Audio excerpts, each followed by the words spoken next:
మండల శివగారు హైదరాబాద్ నుంచి ఫోన్ లైన్లో ఉన్నారండి. శివగారు,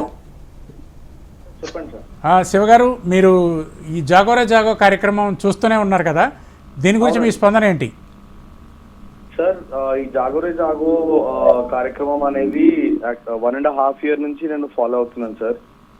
యమునా పాఠక్ గారు ఇన్ని నెలల నుంచి పడుతున్న ఈ కష్టానికి, శ్రమకి నాకున్న ఒక సంతోషం ఏంటి అంటే, ఇప్పుడు కాంగ్రెస్ ప్రభుత్వం అనేది కొంచెం మంచిగా రెస్పాండ్ అవుతుంది, కొన్ని చేంజెస్ తీసుకొస్తుంది, సపోర్ట్ చేస్తుంది అనేది.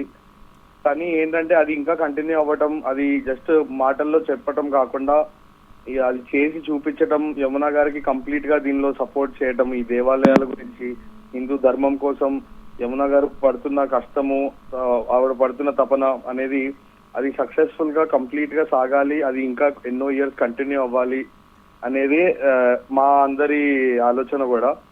అండ్ ఎప్పటికైనా యమునా గారికి సెల్యూట్ సార్.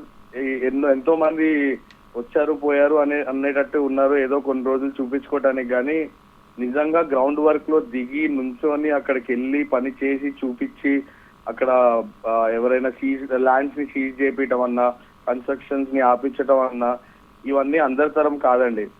సో అంత పట్టుదలతో నుంచొని, అండ్ రీసెంట్లీ మాకు థ్రెట్ కాల్స్ వస్తున్నాయని కూడా విన్నాము యమునా గారికి.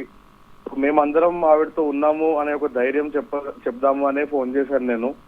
ఆవిడకి ఏం కాదు, మేము ఎన్నో వేల మంది ఆవిడతో పాటు వెనకాల నడవటానికి రెడీగా ఉన్నాము అనేది చెప్దామని అనుకుంటున్నాను. అంతే.